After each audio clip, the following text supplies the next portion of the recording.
नमस्कार विद्यार्थी मित्रांनो, welcome to the unique academy. तुम्हाला माहिती आहे 5 तारखेला आपली कंबाईनची एक्झाम आहे आणि त्यानिमित्ताने युनिक अकॅडमीने MCQ सिरीज सुरू केलेली आहे. प्रत्येक विषयाची दर आठवड्याला MCQ सिरीज सुरू करण्यात आलेली आहे आणि त्या संदर्भातच अंकगणित हा विषय घेऊन आपण मागं 3 तारखेला 3 नोव्हेंबरला एक व्हिडिओ तुम्ही पाहिला असेलच. आज म्हणजे 17 नोव्हेंबरला आपण अंकगणिताचा दुसरा व्हिडिओ तुमच्यासमोर सादर करत आहोत. आता आपला प्लॅन असा आहे की पूर्ण अंकगणिताचा सिलेबस आपण 4 व्हिडिओमध्ये डिवाइड केला आहे. म्हणजे 5-6 चॅप्टर्स आपण त्यामध्ये डिस्ट्रीब्यूट करून प्रत्येक व्हिडिओमध्ये तुम्हाला 25 प्रश्न सोडवून देणार आहे. म्हणजे एकंदरीत 4 व्हिडिओच्या 100 प्रश्नामधून तुमचा एकंदरीत सिलेबस कव्हर करण्याचा हा प्रयत्न आहे. प्रश्न हे परीक्षाभिमुख असतील, एक्झाम ओरिएंटेड असतील, मागच्या PYQचा संदर्भ घेऊन काढण्यात आलेले प्रश्न आहेत. काही प्रश्न हे काही आउट ऑफ बॉक्स, जसे प्रश्न दरवर्षी आयोग विचारतं आउट ऑफ द बॉक्स, तसे प्रश्न पण काही आपण अरेंज केलेले आहेत. तर हे 100 प्रश्न जर तुम्ही केलात तर मी गॅरंटी देऊ शकतो की तुम्ही चांगल्या पद्धतीनं अंकगणिताचे जे 10 ते 12 प्रश्न या पेपरमध्ये येणार आहेत ते तुम्ही सोडवू शकता. मागच्या वर्षीपासून आता गणित बुद्धिमत्तेवर 20 प्रश्न विचारले जात आहेत. त्यामुळे हा सेक्शन डिसाइडिंग फॅक्टर ठरणार आहे तुमच्या कट ऑफ क्लिअर करण्यामध्ये. तर आज आपण बघूया कोणते चॅप्टर्स आपण कव्हर करणार आहोत. मागच्या व्हिडिओमध्ये 3 नोव्हेंबरच्या आपण संख्या प्रणाली, विभाज्यतेच्या कसोट्या, अपूर्णांक, लसावी मसावी, वर्गमूळ, घनमूळ इत्यादी बाबीवरचे प्रश्न बघितले. त्याचं एक्सप्लेनेशन बघितलं. एखाद्या प्रश्नाला कुठल्या शॉर्टकट मेथडनं सोडवता येतं का नाही ते बघितलं. आता आजचा 17 नोव्हेंबरचा हा जो व्हिडिओ आहे त्यामध्ये आपण हे 6 चॅप्टर्स कव्हर करतोय. घातांक आणि करणी, ज्याला इंग्लिशमध्ये आपण काय म्हणतो, सर्ट्स अँड इंडायसेस. सरळ रूप द्या म्हणजे सिम्प्लिफिकेशन, ज्यांनी इंग्लिशमध्ये तयारी करतात त्यांच्यासाठी. समीकरणे म्हणजे इक्वेशन्स. अंकगणितीय व भौमितिक श्रेणी म्हणजे AP आणि GP, अरिथमॅटिक प्रोग्रेशन आणि जॉमेट्रिक प्रोग्रेशन. त्यानंतर एकके, प्रमाण आणि त्रैराशिक म्हणजे चेन रूल. प्रमाण म्हणजे प्रपोर्शन आणि वयवारी म्हणजे वयाच्या संदर्भातील प्रश्न, प्रॉब्लेम्स ऑन एजेस इत्यादी. आपण 25 प्रश्न आपण चॅप्टर वाईज घेणार आहोत. आता थोडक्यात जर प्रत्येक चॅप्टर बद्दल बघायचं झालं तर तुमच्याकडनं काय अपेक्षित आहे. घातांक आणि करणी यामध्ये सगळ्यात महत्वाचं आहे घातांकाचे नियम. आपण स्कूल लेवलला हे नियम शिकलेले आहेत. म्हणजे उदाहरणार्थ A चा पॉवर M गुणिले A चा पॉवर N असेल म्हणजे पाया समान आहे आणि गुणाकाराची क्रिया आहे तर घातांकाची बेरीज होत असते. हा बेसिक नियम आहे. तसे 7-8 नियम आहेत घातांकाचे. ते तुम्ही नियम नीट केले पाहिजेत, कारण जे काही प्रश्न येतात घातांकावर ते नियमावर आधारितच असतात. नियम जर तुम्हाला नीट ठाऊक नसेल तर तो प्रश्न सोडवता येणार नाही. त्यानंतर सरळ रूप द्या म्हणजे सिम्प्लिफिकेशन मध्ये काय बघायचंय तुम्हाला, तर सगळ्यात महत्वाचं आहे बॉडमास रूल. बॉडमास रूल काय सांगतो की एखाद्या उदाहरणामध्ये, एखाद्या समीकरणामध्ये एकापेक्षा जास्त क्रिया अंतर्भूत असतील, म्हणजे बेरीज, वजाबाकी, गुणाकार, भागाकार, कंस असेल, आणखीन काही असेल, तर कोणती क्रिया आधी करायची, कोणती क्रिया नंतर करायची याचा जो क्रम आहे, याचा जो सिक्वेन्स आहे तो तुम्हाला बॉडमास रूल तर्फे शिकायला मिळतो किंवा करायला मिळतो. बॉडमास मध्ये B for bracket, O for of, D for division, M for multiplication, A for addition, S for subtraction. म्हणजे आधी कोणती क्रिया करायची, त्याच्यानंतर कोणती क्रिया करायची, हा रूल फॉलो केला तरच आपलं उत्तर त्या ठिकाणी बरोबर येतं. त्यानंतर समीकरणे म्हणजे इक्वेशन्स. आता सरळ रूप द्यामध्ये बॉडमास रूल सोबतच आपल्याला काही फॉर्म्युले पण महत्वाचे असतात. कसले फॉर्म्युले? एक्सपान्शनचे फॉर्म्युले, विस्ताराची सूत्रे. जे म्हणजे सूत्र बघितल्यावर तुम्हाला लक्षात येईल A अधिक B कंसाचा वर्ग, याचा विस्तार काय, याचं एक्सपान्शन काय. A वजा B कंसाचा वर्ग, A वर्ग वजा B वर्ग, A घन अधिक B घन, A घन वजा B घन. अशी जी काही सूत्र आहेत त्याचा तुम्हाला विस्तार ठाऊक हवा. सिम्प्लिफिकेशनच्या उदाहरणामध्ये तसे प्रश्न येतात. समीकरण म्हणजे इक्वेशन्स. इक्वेशन्स म्हणजे इन शॉर्ट एक्सचा वापर करणं. एखादं उदाहरण सोडवताना एक्सचा वापर कसा करायचा, ते एक्सचा वापर केल्यानंतर काही वेळा सायमल्टेनियस इक्वेशन म्हणजे एक सामायिक समीकरण तयार होऊ शकतं, काही वेळा वर्ग समीकरण तयार होऊ शकतं. तर ती समीकरणं कसं सोडवायची. अंकगणितीय व भौमितिक श्रेणीमध्ये काय आपल्याला शिकायचं आहे, तर अंकगणितीय श्रेणी म्हणजे काय, अशी नंबरची सिरीज समजा 5, 8, 11, 14 ज्यामध्ये प्रत्येक दोन पदामध्ये समान फरक असेल. समान फरकाने जर एखादी श्रेणी वाढत असेल किंवा कमी होत असेल तर त्याला अंकगणितीय श्रेणी म्हणतो. भौमितिक श्रेणी म्हणजे समजा 1, 2, 4, 8, 16 समान पटीमध्ये जर संख्या वाढत असतील तर त्याला आपण भौमितिक श्रेणी म्हणतो किंवा जॉमेट्रिक प्रोग्रेशन म्हणतो.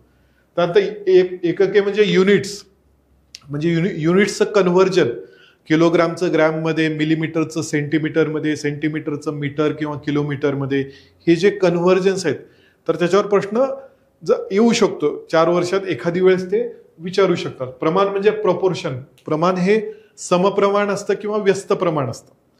समचलन किंवा व्यस्त चलन, तर ते यामध्ये आपल्याला बघायचंय. त्रैराशिक म्हणजे चेन रूल.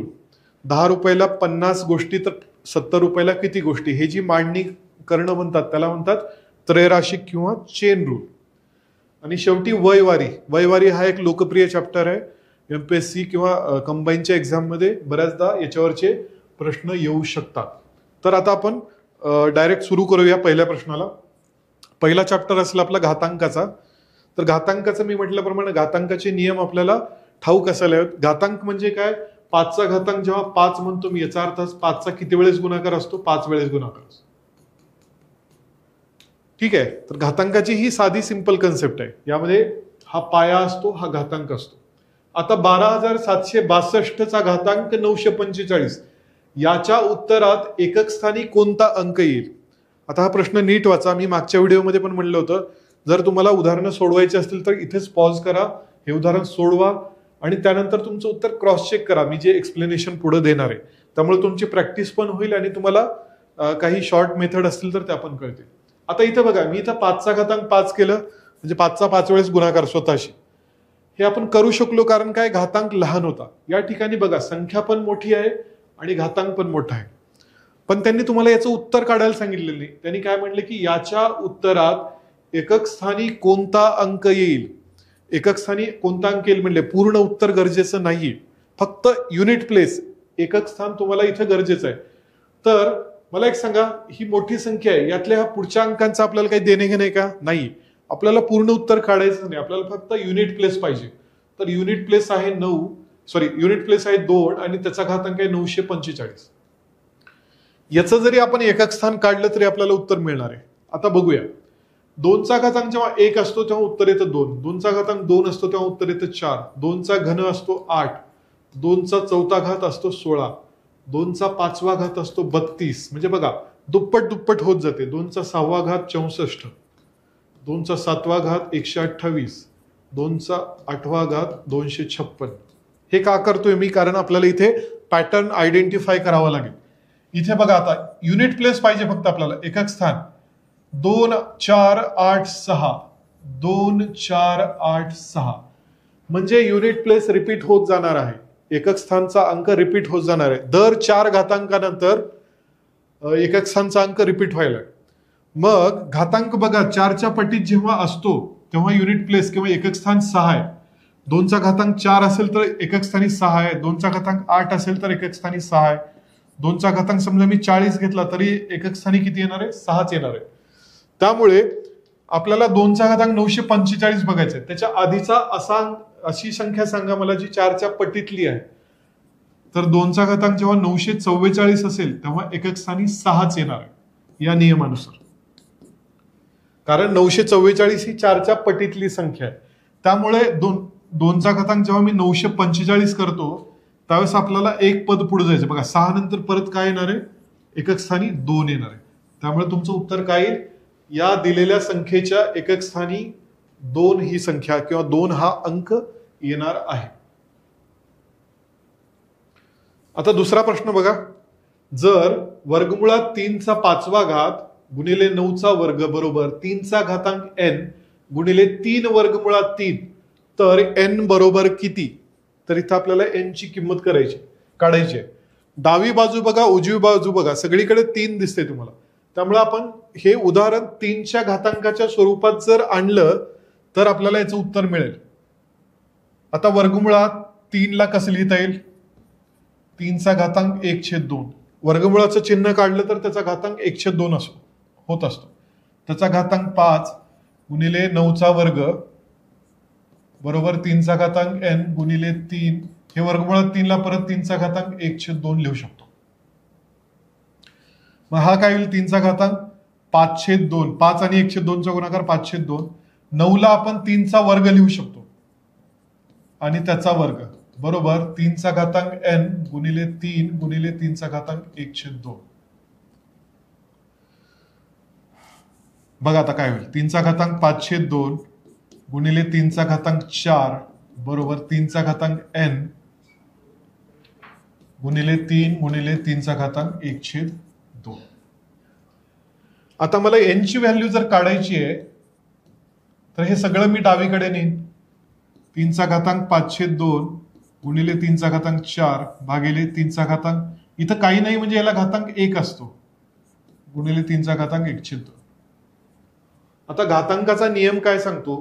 जर पाया समान असेल तर आणि भागाकाराची क्रिया असेल तर घातांकाची काय होते? वजाबाकी होते.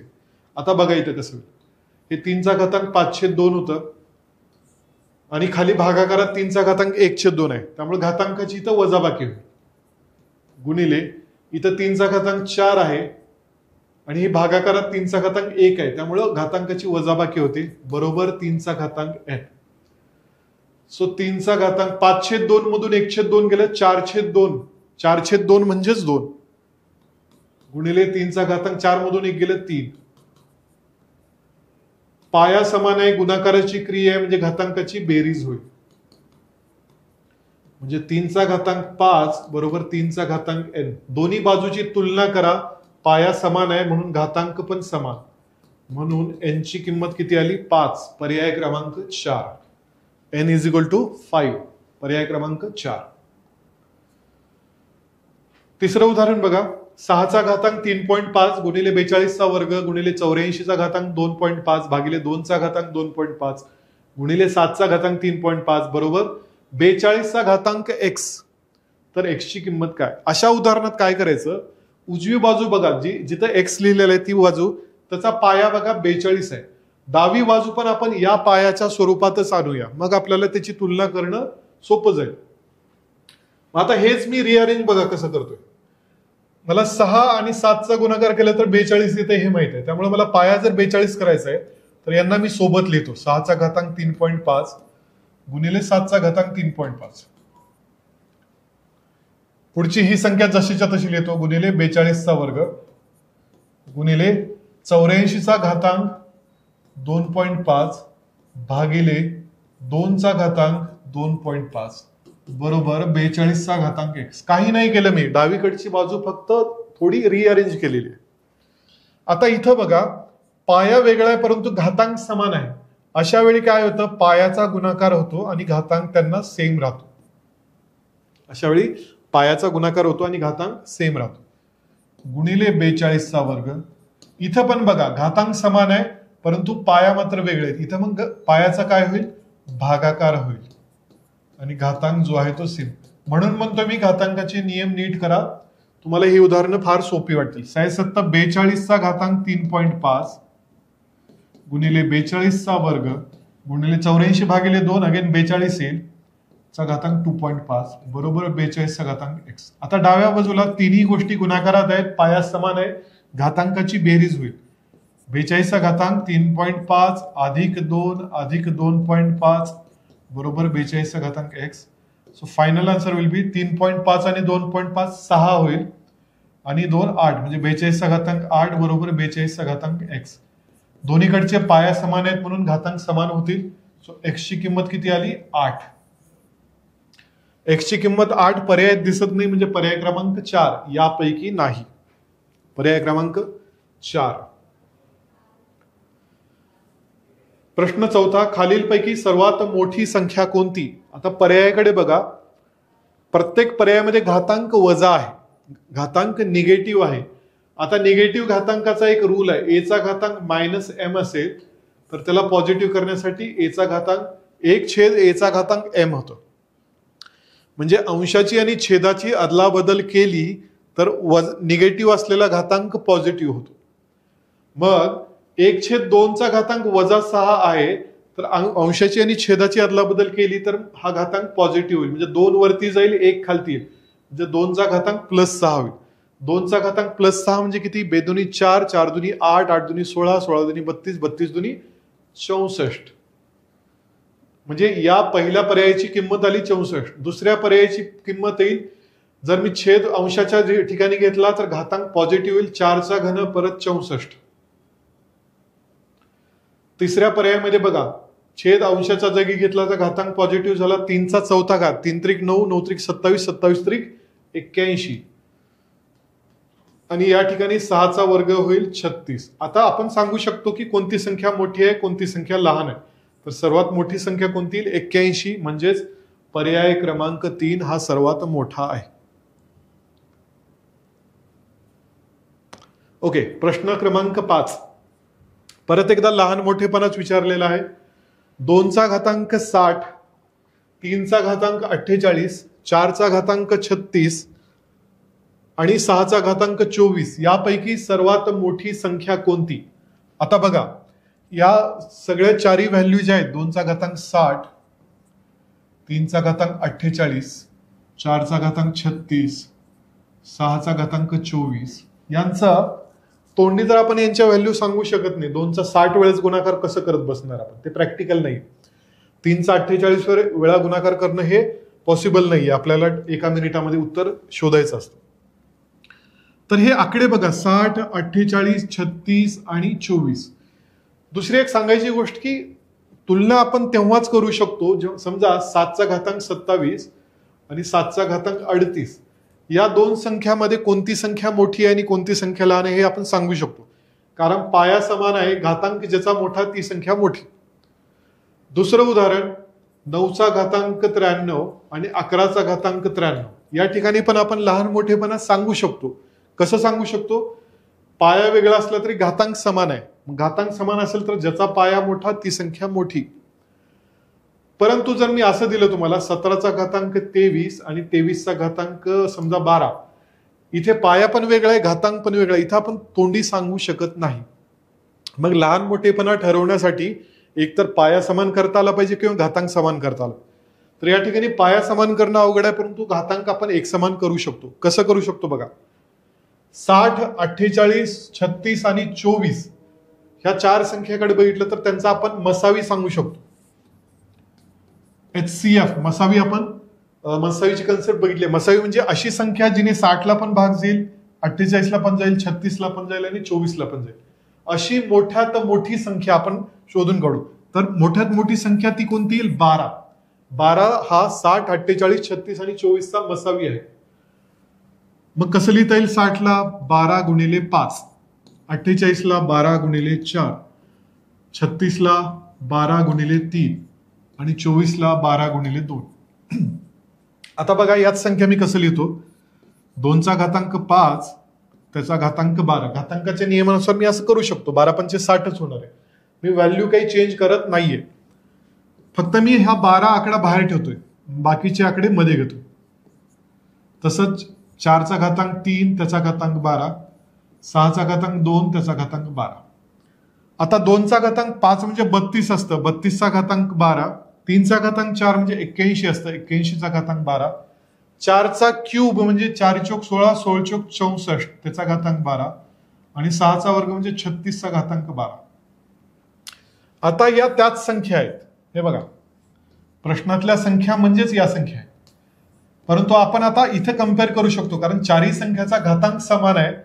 ज्याचा पाया मोठा असेल ती संख्या मोठी. म्हणजे 81चा घातांक 12 ही संख्या या चार संख्यामध्ये मोठी दिसते. म्हणजेच 3/48 ही संख्या या चारही संख्यामध्ये सर्वात मोठी आहे.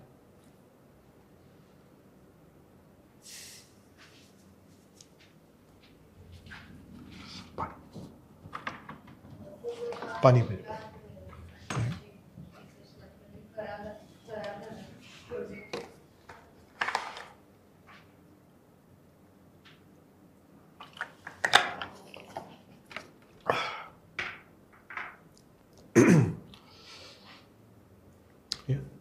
तर आता आपण पुढचा प्रश्न बघू. प्रश्न क्रमांक 6. आता मागच्या ह्याच्यामध्ये आपण 4 संख्यांचे घातांक दिले होते आणि त्यात लहान मोठेपणा ठरवत होतो. आता 4 पर्यायकडे बघा, ते रूटच्या साईन मध्ये आहेत, वर्गमुळात आहेत किंवा तिसरं मूळ आहे, 6वं मूळ आहे, 4थं मूळ आहे. आणि यामध्ये आपल्याला कंपॅरिझन करायचंय. लॉजिक तसंच आहे, इथं पण आपण तोंडी सांगू शकत नाही की वर्गमुळात 2ची व्हॅल्यू काय आहे, 6वं मूळ 3चं याची व्हॅल्यू काय आहे, तिसरं मूळ 4चं याची व्हॅल्यू काय आहे, हे आपण सांगू शकत नाही. हे इथं मी लिहून घेतो संख्या. वर्गमुळात 2, 6वं वर्गमूळ 3चं, तिसरं मूळ 4चं आणि 4थं मूळ 5चं, 4th रूट ऑफ 5. आता यालाच मी घातांकाच्या स्वरूपात असं लिहू शकतो.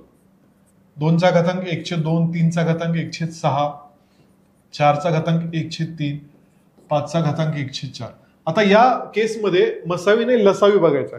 म्हणजे आता छेद बघा, 2, 6, 3, 4. 2, 6, 3, 4चा लसावी किती आहे? 12 आहे. म्हणजे या 4 संख्यांच्या पटीतली लहानात लहान संख्या कोणती आहे? 12. तर त्याला 12 कसं करता येईल बघा. आता 2चा घातांक 1/2, त्याला मी 6 न वर आणि खाली गुणलं तर काही फरक पडणार आहे का? 6 न वर आणि खाली गुणणं म्हणजे त्या संख्येमध्ये काही बदल करणं नाही. फक्त मला इथं 12 करायचं, त्यामुळे मी करतो. 6 दुनी 12 होईल. त्यानंतर 3चा घातांक 1/6. याला पण 12 करण्यासाठी मला वर 2 न खाली 2 न गुणावं. याला 12 करण्यासाठी मला वर 4 न खाली 4 न गुणावं. याला 12 करण्यासाठी मला वर 3 आणि खाली 3 ने गुणावं. आता हे बघा, 2चा घातांक काय होईल? 6/12, 3चा घातांक 2/12, 4चा घातांक 4/12, 5चा घातांक 3/12. आपला एम काय आहे? एकतर घातांक सेम करणं किंवा पाया सेम करणं. इथं आपण घातांक सेम करून घेऊ. म्हणजे याला कसं लिहिता येईल? 2चा 6वा घात त्याचा घातांक 1/12, इथे 3चा वर्ग त्याचा घातांक 1/12, इथे 4चा 4था घात त्याचा घातांक 1/12, 5चा 3रा घात त्याचा घातांक 1/12.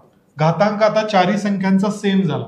2चा 6वा घात म्हणजे 64चा घातांक 1/12, 3चा वर्ग म्हणजे 9चा घातांक 1/12, 4चा 4था घात 4 चौक 16, 16 चौक 64, 64 चौक 256 त्याचा घातांक 1/12 आणि 5चा घन म्हणजे 125 त्याचा घातांक 1/12. या त्याच संख्या आहेत, यामध्ये काही बदल नाही झालेला. तर मग आता मला सांगा, खाली दिसणाऱ्या 4 संख्यामध्ये चारही संख्यांचा घातांक सेम आहे, 1/12, 1/12, 1/12, 1/12. मग ज्याचा पाया मोठा ती संख्या मोठी. म्हणजे ही वाली 256चा घातांक 1/12 ही संख्या मोठी. म्हणजेच 3rd रूट ऑफ 4 घनमुळात 4 ही संख्या मोठी. प्रश्न क्रमांक 7. 2चा घातांक n+4 मायनस 2चा घातांक n+1 डिवायडेड बाय 2 गुणिले 2चा घातांक n+3. आता बघा, यालाच कसं लिहिता येईल? 2चा घातांक n+4 म्हणजे 2चा घातांक n गुणिले 2चा घातांक 4. घातांकाच्या नियमानुसार पाया समान असेल तर घातांकाची बेरीज होते. त्याला फक्त आपण वेगळं केले. वजा 2चा घातांक n गुणिले 2चा घातांक 1 भागिले 2 गुणिले 2चा घातांक n गुणिले 2चा घातांक 3 अधिक हे वजा घातांक आहे त्याला मी अधिक करून घेतो 1/2चा घातांक 3. वरच्या ह्याच्यातून बघा 2चा घातांक n कॉमन निघतं. उरेल काय? 2चा 4था घात वजा 2. खालून पण 2चा घातांक n मी बाहेर घेतलं तर उरेल काय? 2 गुणिले 2चा घन अधिक 2चा घन म्हणजे 8. 2चा घातांक n 2चा घातांक n कटून गेलं. इथंच तुमचं उत्तर येईल, कारण आपल्या उत्तरात आता n नाहीच आहे. 2चा घातांक n कटून गेले म्हणजे आपला पर्याय क्रमांक 4 आलाच पाहिजे. इथं जरी तुम्ही पर्याय क्रमांक 4 केलात तरी ते बरोबर होईल. आता 2चा 4था घात म्हणजे 16 वजा 2 खाली 2 गुणिले 2चा घन म्हणजे 8 अधिक 1/8. 16 मधून 2 गेले 14, 8 दुनी 16 प्लस 1/8. इथं 2 ने भाग जाऊ शकतो. 2 14, 2 16 म्हणजे 7/8 अधिक 1/8. छेद समान आहे, अंशांची बेरीज होईल 8/8 बरोबर 1. So final answer will be 1 option number 4. प्रश्न क्रमांक 8. खालील समीकरणातील 2 चिन्हांच्या अदलाबदलीमुळे ते समीकरण बरोबर होईल असा पर्याय निवडा. याचा अर्थ काय, दिलेलं समीकरण बरोबर नाहीये, दोन चिन्हांची अदलाबदल आपल्याला करावी लागणार आहे. हा थोडा ट्रायल अँड एररचा प्रश्न असतो. पण फक्त काय बघायचं की भागाकाराचं चिन्ह, आता बघा 11 ला भाग जातो, परंतु 14 ला पण भाग जातो, म्हणजे भागाकाराचं चिन्ह इथं पण येऊ शकतो. तर तो वाला पर्याय बघू. समजा पर्याय 2 मध्ये आपण करून बघू.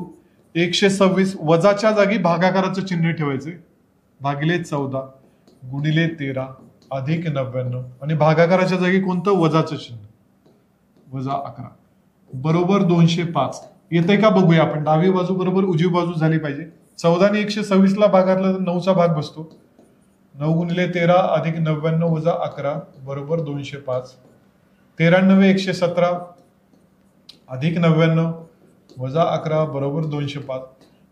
117 अधिक 99 216 वजा 11 बरोबर 205. डावी बाजूवाली 205 बरोबर 205. म्हणजे या दोन चिन्हांची अदलाबदल केल्यानंतर आपल्याला उत्तर बरोबर मिळणार आहे. त्यामुळे पर्याय क्रमांक 2 बरोबर आहे. बॉडमास रूल लक्षात घ्या, बॉडमास रूलवर प्रश्न येऊ शकतो. प्रश्न क्रमांक 9, जर x अधिक 1/x बरोबर 3 तर x चा वर्ग अधिक 1/x चा वर्ग बरोबर किती. आता अशा प्रश्नामध्ये डोक्यात एवढंच घ्यायचं की x आणि 1/x दिसते इथं दिलेली गोष्ट, आणि उजवीकडे x चा वर्ग आणि 1/x चा वर्ग विचारलाय. म्हणजे या डाव्या बाजूला दिलेल्या माहितीचा जर मी वर्ग केला तर बघू काय ते 3चा वर्ग होईल. a अधिक b कंसाचा वर्ग, याचं सूत्र माहिती आहे आपल्याला, a वर्ग अधिक b वर्ग अधिक 2ab. तसंच करूया. पहिल्या पदाचा वर्ग x चा वर्ग, दुसऱ्या पदाचा वर्ग 1/x वर्ग अधिक 2 गुणिले दोन्ही पदांचा गुणाकार बरोबर 9. 3चा वर्ग 9.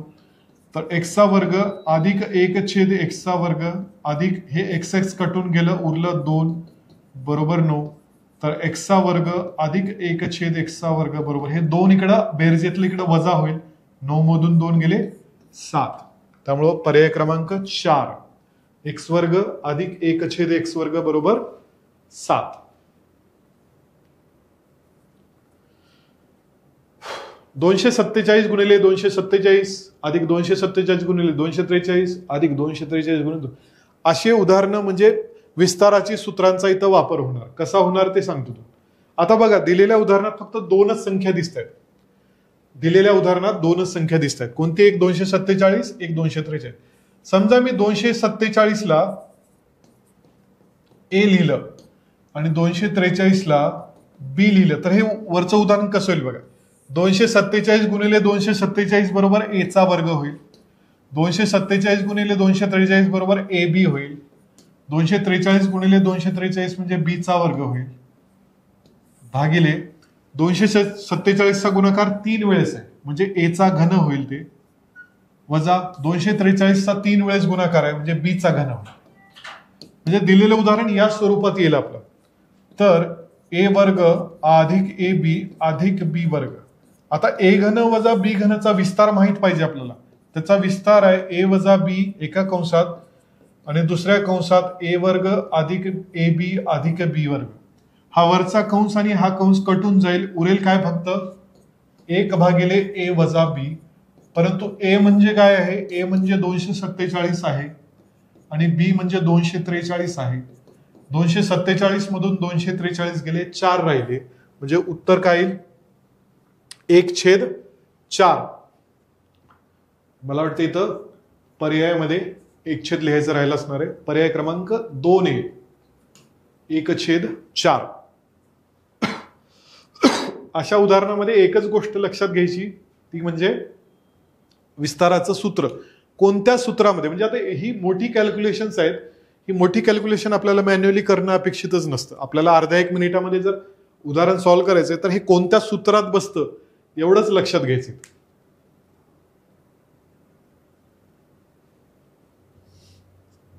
पुढचं उदाहरण बघा. 469 अधिक 174 वजा 469 वजा 174 चा वर्ग भागिले 469 गुणिले 174. आता हे बघा, या पूर्ण ह्याला ए कन्सिडर केलं आणि पूर्ण ह्याला बी केलं, ए वर्ग वजा बी वर्ग. तर याचा विस्तार असतो एका कंसात ए अधिक बी, दुसऱ्या कंसात ए वजा बी.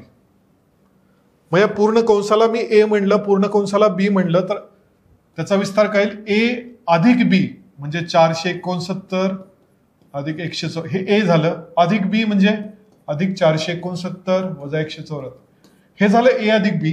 आता दुसऱ्या कंसात ए वजा बी म्हणजे 469 अधिक 174 वजा 469, वजा वजा हे अधिक होऊन जाईल, अधिक 174 भागिले 469 गुणिले 174. आता बघा, हे प्लस 174 मायनस 174 कटून जाईल, हे प्लस 469 मायनस 469 कटून जाईल. 469 अधिक 469 म्हणजे 469 ची दुप्पट आहे. दोन संख्येचे ऍडिशन करणं म्हणजे त्या संख्येचे दुप्पट करणं. आणि दुसऱ्या कंसात 174 अधिक 174 म्हणजे 174 ची दुप्पट आहे, भागिले हे छेदातलं जसंच्या तसं.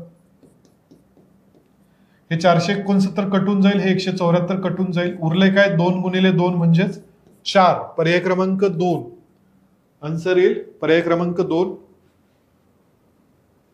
4. प्रश्न क्रमांक 12.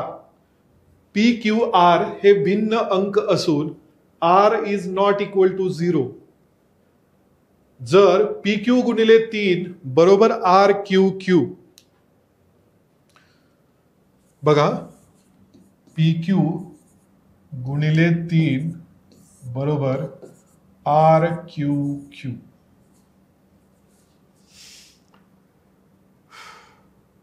आता असे गुणाकार काय करायचं? बघा, 3 न क्यू ला गुणल्यानंतर क्यू चालय, 3 न अशा कोणत्या अंकाला गुणल्यावर तोच अंक येऊ शकतो. 3 न 5 ला गुणल्यावर 3 5 15 परत 5, म्हणजे मी इथं क्यूच्या जागी 5 ठेवलं तर 3 5 15 होईल, हातच्याला 1 येईल. बरोबर, इथं पण 5च यायला पाहिजे, कारण क्यू हा इथं 5 आहे तर इथं पण 5 आहे. मग आता पीच्या जागी काय ठेवलं म्हणजे इथं 5 येऊ शकतं, कारण हातचा 1 पण ऍड करायचा.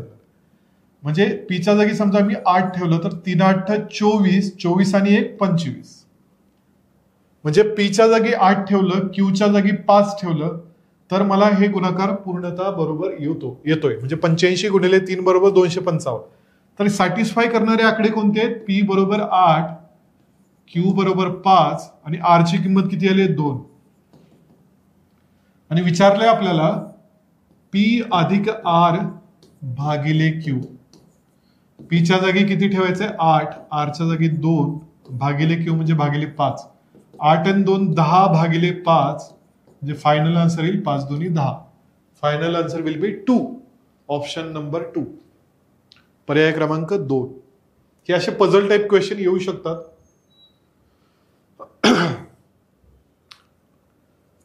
वर्गमुळात 5 अधिक वर्गमुळात 6 भागिले 3 वर्गमुळात 5 वजा 2 वर्गमुळात 6 बरोबर ए वजा बी वर्गमुळात 30. असा एक प्रश्न आलेला आहे मागच्या कोणत्या तरी एका एक्झाम मध्ये, त्यामुळे आपण हा घेतोय. बघा, असे उदाहरणं आले की काय करायचं? छेदाकडे बघायचं. छेदामध्ये कधीही आपण वर्गमुळाचं चिन्ह ठेवायचं नाही, ते घालवायचं. तर ते घालवण्यासाठी कसं घालवता येईल? समजा असं एवढीच संख्या आहे, वर्गमुळात 3 अधिक वर्गमुळात 2. हे मला जर वर्गमूळ घालवायचं असेल तर मी याला कशाने गुणेन? वर्गमुळात 3 वजा वर्गमुळात 2 ने गुणेन. फक्त चिन्ह बदलायचं. ए अधिक बी ए वजा बी. ए अधिक बी ए वजा बी म्हणजे काय असतं? पहिल्या पदाचा वर्ग वजा दुसऱ्या पदाचा वर्ग. त्यामुळे वर्ग केल्यामुळे हे वर्गमूळ निघून जाईल. वर्गमुळात 3चा वर्ग 3, वर्गमुळात 2चा वर्ग 2, उत्तर येईल 1. अशाच पद्धतीनं आपल्याला या ठिकाणी करायचंय. छेदाकडे बघायचं. हे बघा, अंशामध्ये हे आहे वर्गमुळात 5 अधिक वर्गमुळात 6. छेदाकडे बघा, 3 वर्गमुळात 5 वजा 2 वर्गमुळात 6. तर अशाच संख्येने गुणायचं, म्हणजे सेम संख्या ठेवायच्या, फक्त चिन्ह मधलं बदलायचं. ज्याला मी कशाने गुणेन? 3 वर्गमुळात 5 अधिक 2 वर्गमुळात 6 ने. पण फक्त खालीच गुणून चालणार नाही, वरती पण गुणावं लागेल सेम संख्येने, तेव्हा त्याची व्हॅल्यू चेंज होणार नाही. सारख्या संख्येने वर आणि खाली गुणणे म्हणजे काही फरक नाही पडत. मग आता बघा, वरचा गुणाकार काय होईल? पहिल्या पदाला वर्गमुळात 5 गुणिले 3 वर्गमुळात 5 म्हणजे काय येईल? 3 आणि वर्गमुळात 5 वर्गमुळात 5 चा गुणाकार होईल 5 म्हणजे 3 5 15 अधिक आता पहिल्या पदानं दुसऱ्या पदाला वर्गमुळात 5 न 2 वर्गमुळात 6 ला गुणलं तर काय येईल 2 वर्गमुळात 30. आता दुसऱ्या पदानं पहिल्या पदाला हे येईल 3 वर्गमुळात 30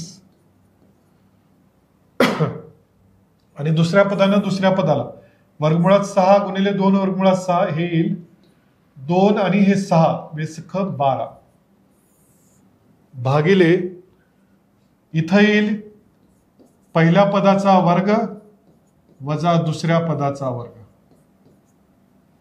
आता ही बेरीज बघा काय हे 15 आणि हे 12 27 अधिक 2 वर्गमुळात 30 अधिक 3 वर्गमुळात 30 बरोबर 5 वर्गमुळात 30 भागिले याचा वर्ग काय येईल 3 चा वर्ग 9 वर्गमुळात 5 चा वर्ग 5 9 5 45 2 चा वर्ग 4 वर्गमुळात 6 चा वर्ग 6 बेसख 12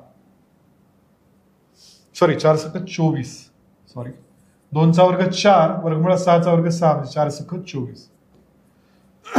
हे कॅल्क्युलेशनचा पार्ट आहे हा पार्ट याची प्रॅक्टिस चांगली हवी. सो 27 अधिक 5 वर्गमुळात 30 भागिले 45 मधून 24 गेले 21 राहिले. याला जर मी वेगळं केलं 27 भागिले 21 अधिक 5 भागिले 21 वर्गमुळात 30 3 न जर भागलं तर 3 9 27 3 7 21 हा प्लस चिन्हाऐवजी आता बघा पर्यायामध्ये त्यांनी सॉरी इथे दिलेल्या याच्यामध्ये ए वजा बी दिले. इथं जर मी वजा चिन्ह केलं तर परत आतमध्ये वजा घ्यावं लागेल 5/21 वर्गमुळात 30. आता याची तुलना मी ए वजा बी वर्गमुळात 30 शी जर केली तर ए ची किंमत किती आली 9/7 ए ची किंमत 9/7 आणि बी ची किंमत आली वजा 5/21 बी ची किंमत वजा 5/21 राईट. अशा प्रकारे पर्याय क्रमांक 3 याचा बरोबर येईल. 1 भागिले 999 गुणिले 666 अधिक 1 भागिले 999 गुणिले 333 वजा 1 भागिले 666 गुणिले 333. अशी उदाहरणं दिसायला कॉम्प्लिकेटेड वाटू शकतात परंतु फार सोपी असतात. कसं ते सांगतो बघा. 3 संख्या आहेत एक 999 आहे 166 आहे 666 आहे आणि 333 आहे. 3च संख्या आलटून पालटून त्यांनी यूज केलं. म्हणजे या बेरीज वजाबाकी मधला जर मी लसावी काढायचा ठरवला तर 999 गुणिले 666 गुणिले 333 हा लसावी येईल. आता या अशी बेरीज वजाबाकी कशी करतो आपण पहिल्या छेदानं या छेदाला जर भागलं तर ह्या दोन्ही संख्या कटून जाईल उरेल 333 तर 333 न वर गुणलं तर वरती 333 राहील प्लस जे साईन आहे ते द्यायचं. आता दुसऱ्या छेदानं भागा 999 गुणिले 333 न जर भागलं तर या दोन संख्या कटून जाईल उरेल फक्त 666. पुन्हा वजाचं चिन्ह आहे. आता 666 आणि 333 न जर ह्या छेदाला भागलं तर उरेल फक्त 999. आता वरती बघा 333 अधिक 666 बरोबर 999 वजा 999. खालचं काही लिहायची गरज आहे का आता तर नाही पण आपल्या सोयीसाठी आपण इथं समजावं म्हणून लिहून घेतो. 999 मधून 999 गेले 0 राहिले. शून्याला कशानेही भागलं तर उत्तर किती आहे 0. पर्याय क्रमांक 1 याचा बरोबर आहे.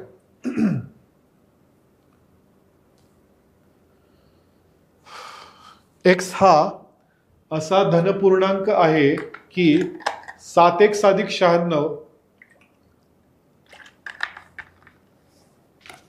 या संख्येस एक्स ने पूर्ण भाग जातो. आता हा UPSC ला आलेला प्रश्न आहे पण कंबाईनला बरेचदा प्रश्न UPSC चे रिपीट झालेले आहेत त्यामुळे आपण असे पण काही प्रश्न यामध्ये घेतलेले आहेत. एक्स हा असा धनपूर्णांक आहे की 7x अधिक 96 या संख्येस एक्स ने पूर्ण भाग जातो. बघा पूर्ण भाग जातो म्हणजे 7x अधिक 96 या संख्येस एक्स ने पूर्ण भाग जातो. जर मी याचा छेद वेगळा केला तर काय येईल हे x कटून जाईल म्हणजे 7x अधिक 96 ला पूर्ण भाग जातो. म्हणजे हे जे येणारं उत्तर आहे ही पूर्ण संख्या येणार आहे पॉइंट मध्ये येणार नाही. म्हणजेच मग 96 ला पण x ने पूर्ण भाग गेला पाहिजे. मग 96 ला कोणत्या कोणत्या संख्येने पूर्ण भाग जातो प्रश्न काय बघा 7x + 96 या संख्येस x ने पूर्ण भाग जातो. तर x च्या अशा किती किमती शक्य आहेत तर एक्सच्या अशा किती किमती शक्य आहेत? तर मला सांगा 96 ला कोणत्या कोणत्या संख्येने पूर्ण भाग जातो, तेव्हाच याचं उत्तर एक पूर्ण संख्या येईल. 96 ला 1 ने भाग जातो, 2 ने जातो, 3 ने जातो, 4 ने जातो, 6 ने जातो, 6 ने पण भाग जातो, 8 ने पण जातो कारण 12 × 96.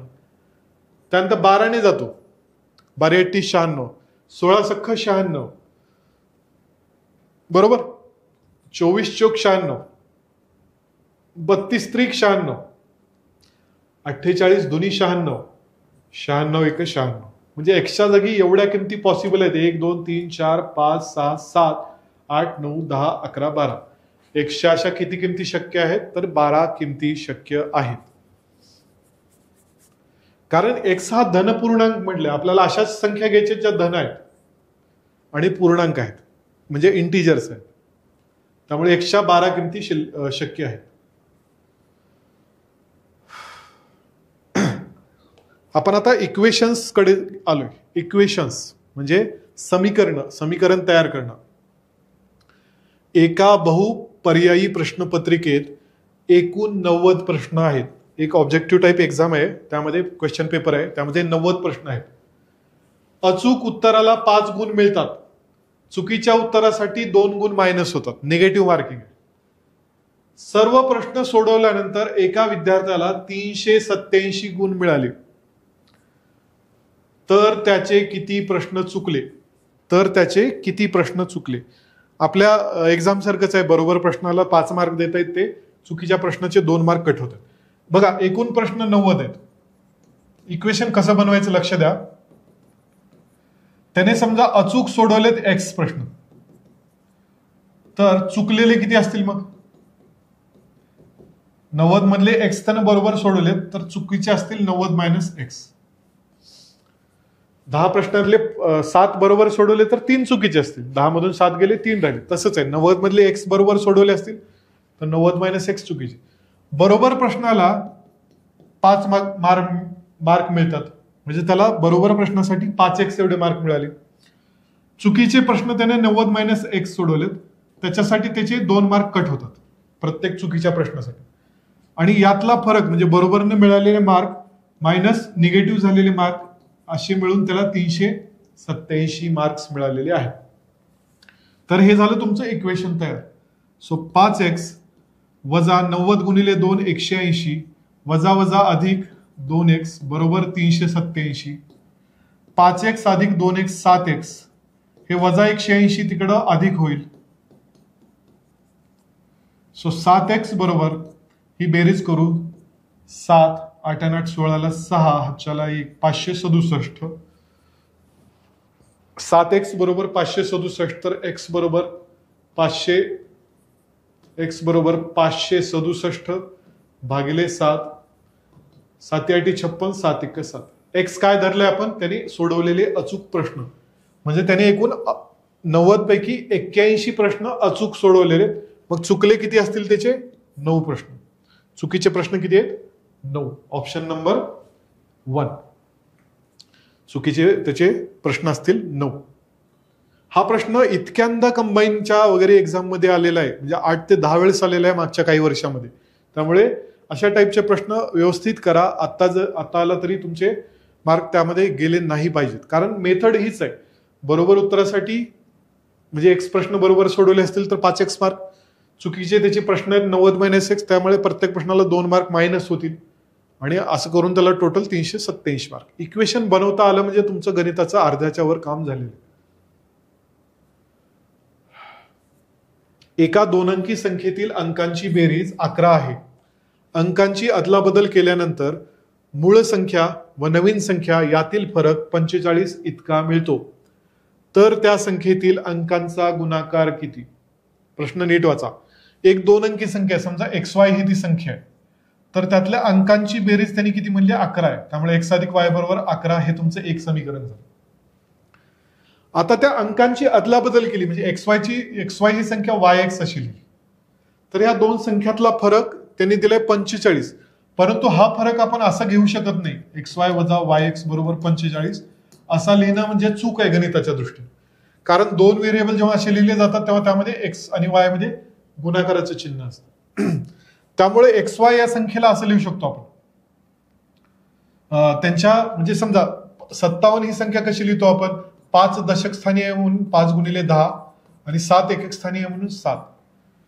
म्हणजे दशक स्थानच्या अंकाला 10 न गुणायचं, एकक स्थानचा अंक जसंच्या तसं.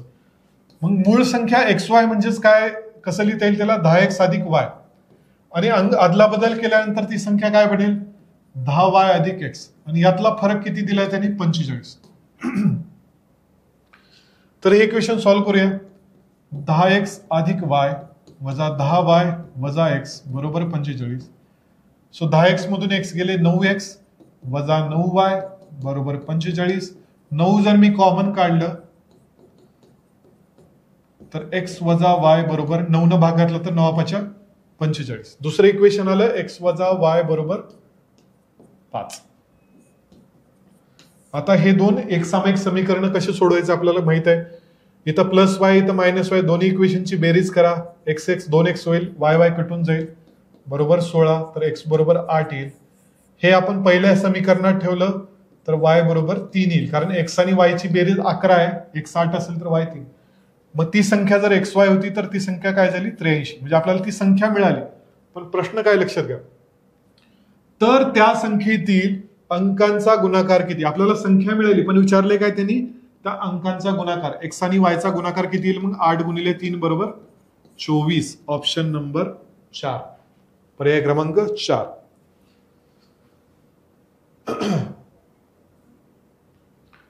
जर दोन संख्यांची बेरीज 23 आणि त्यांच्या वर्गातील फरक 253 असेल तर त्या दोन संख्यातील फरक किती. अगेन तेच आहे, दोन संख्यांची बेरीज 23 आहे. समजा पहिली संख्या मी x धरली तर दुसरी संख्या काय मिळेल मला. दोन संख्यांची बेरीज 23 आहे तर दुसरी संख्या मिळेल 23 मायनस एक्स. पहिली संख्या x असेल तर दुसरी संख्या 23 मायनस एक्स. त्यांच्या वर्गातील फरक 253 आहे. म्हणजे पहिल्या संख्येचा वर्ग वजा दुसऱ्या संख्येचा वर्ग, हा फरक किती दिलाय त्यांनी, 253. तर त्या दोन संख्या आपल्याला शोधायच्या आहेत आणि त्या दोन संख्यातील फरक आपल्याला काढायचा. हे सॉल्व्ह करून बघू. एक्सचा वर्ग वजा, आता हे कंस सोडून घेऊ, 23चा वर्ग वजा 23 दुनी 46x, ए वजा बी कंसाचा वर्ग, ह्याचा विस्तार करतोय, अधिक एक्सचा वर्ग बरोबर 253. आता बघा वजा हे 23चा वर्ग वजा होऊन किती होईल, 529, कारण 23चा वर्ग 529 आहे. हे वजा वजा अधिक होईल, अधिक 46x. हे अधिक एक्स वर्गाचं काय होईल, वजा एक्स वर्ग. कंसाच्या बाहेरचं चिन्ह कंसातल्या प्रत्येक पदाला लागू होत असतं. हे अधिक एक्स वर्ग वजा एक्स वर्ग कटून गेलं. इथं बघा काय राहिले, 46x बरोबर 253. हे डावीकडचं वजा 529 उजवीकडे जाऊन अधिक 529. सो 46x बरोबर, ही बेरीज बघूया. 9 3 12 2, हातच्याला 1, 5 3 8, 5 2 7, 782. 46x बरोबर 782. तर x बरोबर 782 भागिले 46. 2 न भागलं तर इथं 23चा भाग बसेल. 2 न भागलं तर 2 6, 92 18 2 1 2. आता 23 न भागू, 23 1 23, किती उरले 16, 161 झाले. 23 7 161. म्हणजे एक्स बरोबर काय आलं, 17. एक्स काय आहे, पहिली संख्या 17, दुसरी संख्या 23 वजा एक्स, म्हणजे 23 मधून 17 गेले 6. कारण दोन संख्यांची बेरीज त्यांनी किती दिली आहे, 23 दिली. 17 अधिक 6 23. प्रश्न काय विचारले, तर त्या दोन संख्यातील फरक किती. दोन संख्या मला मिळाल्या त्यामुळे त्यातला फरक येईल. 17 मधून 6 गेले 11. Option number 2. 17 वजा 6 11. ओके, प्रश्न क्रमांक 19. आता अंकगणितीय श्रेणी. अंकगणितीय श्रेणी म्हणजे मगाशी मी उल्लेख केला होता की अशी श्रेणी, अशी नंबर सिरीज ज्यामध्ये प्रत्येक दोन संख्यामध्ये समान फरक आहे. म्हणजे समान फरकानं जर ती सिरीज वाढत असेल किंवा कमी होत असेल तर त्याला आपण अंकगणितीय श्रेणी म्हणतो. आता 5 8 11 14 या श्रेणीचे 100वे पद शोधा म्हटलं, बरोबर. आता अंकगणितीय श्रेणीमध्ये पद शोधण्यासाठी म्हणजे शेवटचं पद शोधण्यासाठीचं सूत्र आहे ए अधिक n-1 इंटू डी. यामध्ये एल म्हणजे काय असतं, शेवटचं पद जे आपल्याला शोधायचं आहे. ए असतं पहिलं पद, एन असतं एकूण पदे, एकूण पदांची संख्या, आणि डी असतो फरक, प्रत्येक दोन पदामधला फरक किती आहे. इथे बघा 3-3ने त्या संख्या वाढत आहेत 3-3च्या फरकाने. ए म्हणजे पहिलं पद काय आलं इथं 5 आलं, डिफरन्स फरक किती आला 8, 3-3चा फरक पडला म्हणून डिफरन्स 3 आला. एकूण पद किती, कितवं पद शोधायचं मला 100 हवं, त्यामुळे एन बरोबर 100 आलं. एल काढायचं आहे बरोबर, सूत्रामध्ये ठेवू एल बरोबर ए प्लस n-1 इंटू डी. ए ची किंमत 5 आली, एन ची किंमत 100 वजा 1, डिफरन्स म्हणजे फरक किती आहे 3चा. सो 5 अधिक 100 मधून 1 गेलं 99 गुणिले 3. सो 5 अधिक 99 ची तिप्पट होते 297. 5 अधिक 297 किती आलं 302. पर्याय क्रमांक 2. तर हे सूत्र लक्षात ठेवा. एक असतं शेवटचं पद काढण्यासाठी आणि दुसरं असतं बेरजेसाठी समचं सूत्र. त्याचं सूत्र आहे n/2 आणि कंसात पहिलं पद अधिक शेवटचं पद. n/2 कंसात पहिलं पद अधिक शेवटचं पद. 100 ते 200 दरम्यानच्या विषम संख्यांची बेरीज किती. आता बघा विषम संख्यांच्या बेरजेचं एक सूत्र आहे. समजा 1, 2, 3 अप टू n असेल तर विषम संख्यांची बेरीज किंवा 1 ते 100 मधल्या विषम संख्यांची बेरीज. विषम संख्यांच्या बेरजेचं सूत्र आहे n चा वर्ग. म्हणजे 1 ते 100 मध्ये विषम संख्या किती असतील 50, तर 50 चा वर्ग किती 2500. एवढं बघायचं की त्यामध्ये विषम संख्या किती आहेत. जेवढ्या संख्या आहेत त्याच्या अर्ध्या संख्या सम असतात, अर्ध्या संख्या विषम असतात. आता त्यांनी आपल्याला पण सुरुवात 1 पासून झाली पाहिजे, एवढं मात्र लक्षात ठेवायचं. त्यांनी प्रश्न विचारताना 100 ते 200 मधले विचारले. मग यासाठी आपल्याला काय काढवलं गेलं आधी 1 ते 200 पर्यंतच्या विषम संख्यांची बेरीज. आता 1 ते 200 मध्ये विषम संख्या किती आहेत अर्ध्या म्हणजे किती 100, त्यामुळे n² म्हणजे 100चा स्क्वेअर. 1, 2, 3, 4. 1 ते 200 मधल्या विषम संख्यांची बेरीज येते 10,000. त्यातनं मला मायनस काय करावं लागेल 1 ते 100 पर्यंतच्या विषम संख्यांची बेरीज. 1 ते 100 मध्ये अर्ध्या म्हणजे किती 50 विषम संख्या आहेत, मग त्यांची बेरीज किती 50चा स्क्वेअर 2500. यातला फरक घेतला तर मला काय मिळेल 100 ते 200 याच्यामधल्या विषम संख्यांची बेरीज. 10,000 मधून 2500 गेले 7,500. हे सूत्र लिहून घ्या. हे बघा 3 सूत्र लिहून देतो. 1, 2, 3, 4 अप टू n असेल, सलग असतील संख्या तर त्यांच्यासाठी सूत्र आहे बेरजेचं n+1/2. समसंख्येसाठी आहे n × n+1 आणि विषम संख्येसाठी आहे n चा वर्ग. या केसमध्ये n म्हणजे सगळ्या संख्या येतात. सम आणि विषम मध्ये किती सम संख्या आहेत किती विषम संख्या आहेत. 1 ते पहिल्या ह्याच्यामध्ये समजा 1 ते 100 ची बेरीज करायची असेल तर n 100 घेतो. दुसऱ्या ह्याच्यामध्ये n 1 ते 100 मधल्या समसंख्यांची बेरीज पाहिजे असेल तर यांच्या जागी किती घेतो आपण 100 नाही घ्यायचं अर्ध्या, कारण 1 ते 100 मध्ये अर्ध्या सम आहेत. विषमसाठी पण तेच, जेवढ्या विषम संख्या आहेत तेवढ्या यांच्या जागी ठेवायच्या. ठीक आहे, त्यामुळे उत्तर काय येईल 7,500 पर्याय क्रमांक 4. प्रश्न 21. समीर दर महिन्याला ठराविक रकमेची बचत करतो. पहिल्या महिन्यात तो 200 रुपये बचत करतो, दुसऱ्या महिन्यात 250, तिसऱ्या महिन्यात 300 रुपये. तर ज्या महिन्यात त्याची बचत 1,000 रुपये होईल, ज्या महिन्यात त्याची बचत 1,000 रुपये होईल त्या महिन्यापर्यंतची समीरची एकूण बचत किती. आता प्रश्न नीट लक्षात घ्या. समीर काय करतो दर महिन्याला बचत करतो. पहिल्या महिन्याला 200, दुसऱ्या महिन्याला 250, तिसऱ्या महिन्याला 300, चौथ्या महिन्याला 350, असं करत चाललंय. मग ज्या महिन्यामध्ये त्याची बचत 1000 रुपये होईल तोपर्यंत त्याची टोटल बचत, म्हणजे इथे काय करायचं तुम्हाला आधी काढायचं आहे त्याची 1000 रुपये बचत कोणत्या महिन्यात होणार आहे, म्हणजे एन काढायचं आहे. हे जे सूत्र आहे आपलं, ही सिरीज अंकगणितीय श्रेणी आहे का नाही, तर आहे, कारण 50-50 न वाढत चाललंय. अंकगणितीय श्रेणीचा एकच लॉजिक आहे की समान फरकानं वाढत किंवा कमी होत गेली पाहिजे. तर इथं एल म्हणजे शेवट असा महिना शोधायचा आहे जिथं ती बचत 1000 रुपये होईल, म्हणजे एलच्या जागी 1000 येईल. पहिली बचत आहे त्याची एच्या जागी येईल 200. एन म्हणजे एन काढायचं आहे आणि डिफरन्स किती आहे प्रत्येक महिन्यात त्याने कितीने वाढवते 50 रुपये. तर 1000 बरोबर 200 अधिक, सॉरी इथं एनच्या n+1 नाही n-1 असतं, 50 n वजा 50. सो 1000 बरोबर 200 वजा 50 150 अधिक 50 n. तर हे 50 n मी इकडे ठेवलं तर इकडे काय होईल, 1000 मधून 150 वजा होईल, 850 होईल ही वजा बाकी, बरोबर 50 n. तर n ची किंमत काय येईल, 850 भागिले 50, 0 कट झालं, 85 ला 5 ने भागलं तर 17. म्हणजे याचा अर्थ काय, 17व्या महिन्यामध्ये त्याची बचत 1000 रुपये होणार आहे. तर त्या 17 महिन्यापर्यंतची टोटल बचत किती होईल ते काढायचं आपण.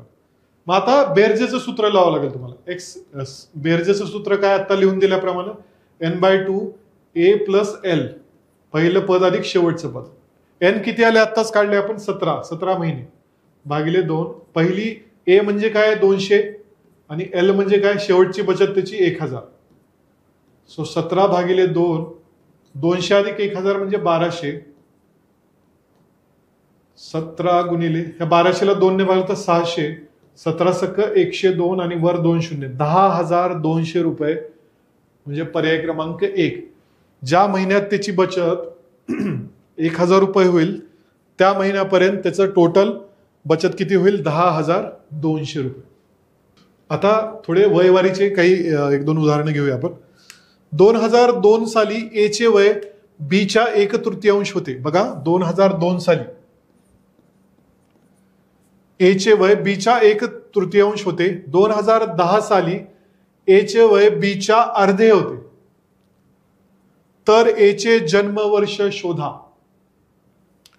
त्यांनी जशी माहिती दिली तशी लिहू. 2002 साली ए चे वय ए बरोबर बी च्या 1/3, बी च्या 1/3 होते.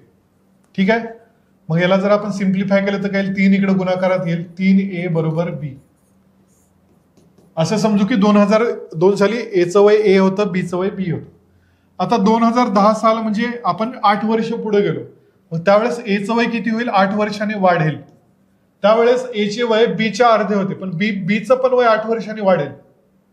2010 साली बीच्या अर्धे होते, म्हणजे एचं 8 वर्षानंतरचं वय बीच्या 8 वर्षानंतरच्या वयाच्या अर्ध. याला आपण सिम्प्लिफाय करून घेऊ आपण. 2 ने इकडे गुणाकार केला तर 2a अधिक 16 बरोबर b अधिक 8. आता बघा हे 2a अधिक 16 हे 8 इकडे वजा होईल बरोबर b. तर b ची किंमत काय येईल, 2a 16 मधून 8 गेले 8. आता 1 आणि 2 समीकरणाकडे बघा. समीकरण 1 आणि 2 मध्ये उजवी बाजू समान आहे, दोन्हीकडे पण बी बी दिसतंय, डावी बाजू पण मग समान असेल. मग डावी बाजू काय, इथली 3a आणि इथली डावी बाजू काय 2a अधिक 8. तर 3a हे 2a इकडे वजा होईल, 3a मधून 2a गेले, a उरला. a बरोबर 8 म्हणजे 2002 साली ए जो आहे त्याचं वय होतं 8 वर्ष. एचं वय 2002 साली 8 वर्ष होतं, तर त्याचं जन्मवर्ष काय असेल, मग 2002 मधनं 8 मायनस करा, 1994. एचं जन्मवर्ष 1994.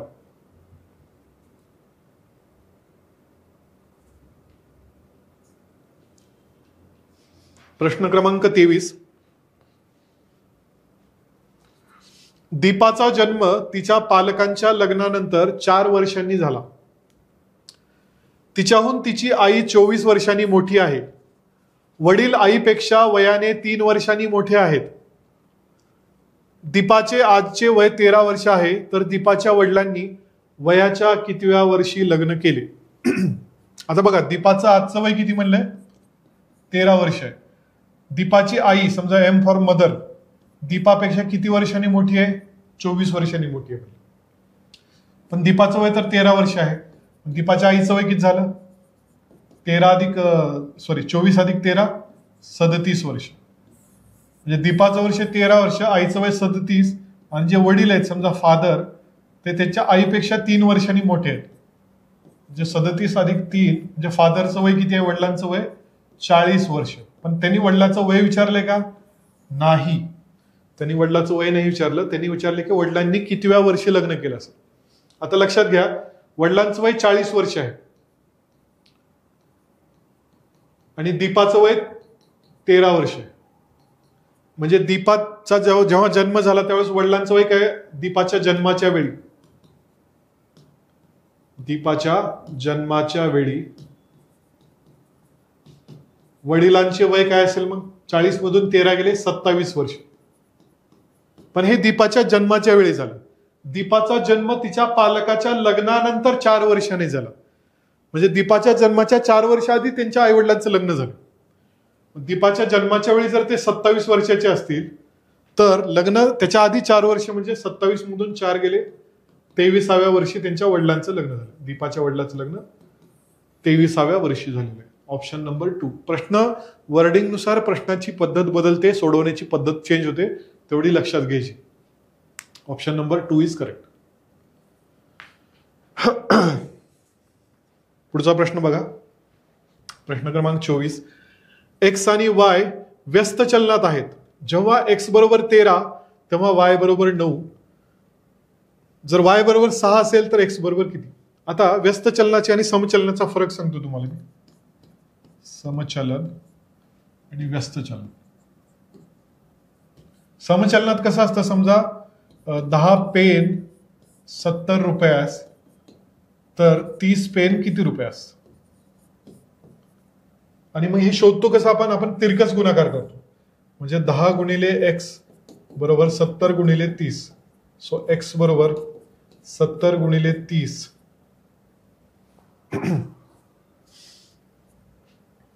भागिले 10. हे 0 0 गेलं, 7 त्रिक 21, 210 रुपये. अशा प्रकारे आपण तिरकस गुणाकार करू. पण हे कधी समचलनात. समचलन म्हणजे काय? डावी बाजू वाढते तर उजवी बाजू पण वाढणार आहे. पण व्यस्त चलनाचं उलट असतं. डावी बाजू वाढली की उजवी बाजू कमी होत असते किंवा उलट होत असतं. जसं समचलनामध्ये आपण क्रॉस मल्टिप्लाय करतो जसं समचलनामध्ये आपण तिरकस गुणाकार करतो, व्यस्त चलनामध्ये आपण सरळ सरळ गुणाकार करतो. म्हणजे आता समजा एक्स आणि वायच्या किमती काय दिलेत? जेव्हा एक्स 13 असतं तेव्हा वाय 9 असतं. पण वाय 6 असताना एक्स किती, असा प्रश्न. तर या केसमध्ये तिरकस गुणाकार नाही करायचा, यामध्ये सरळ सरळ गुणाकार करायचा. म्हणजे काय होईल? 13 गुणिले 9 बरोबर एक्स गुणिले 6. एक्सची किंमत काय येईल? 13 गुणिले 9 भागिले 6. 3 दुनी 6, 3 त्रिक 9. वरचा गुणाकार बघा, 13 त्रिक 39 भागिले 2. एक्सची किंमत आली 39 भागिले 2. पर्याय क्रमांक 4. पर्याय क्रमांक 4. ठीक आहे. व्यस्त चलनाचं एवढं लक्षात ठेवायचं की असा सरळ सरळ गुणाकार होतो त्यांचा, आणि मग त्या गोष्ट 2 गुणाकार एकमेकांच्या बरोबर घ्यायचे.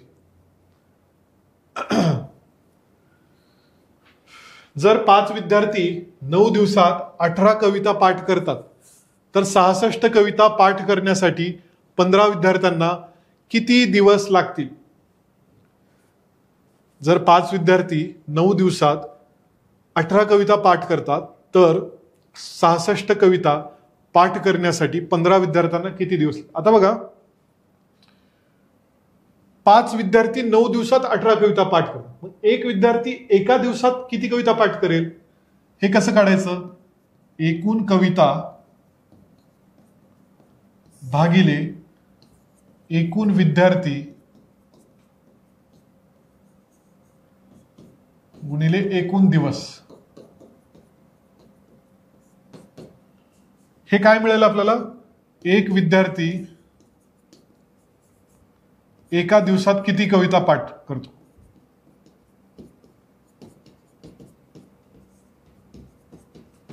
हे पहिल्या केसमध्ये. तसंच दुसऱ्या केसमध्ये पण एकूण कविता भागिले एकूण विद्यार्थी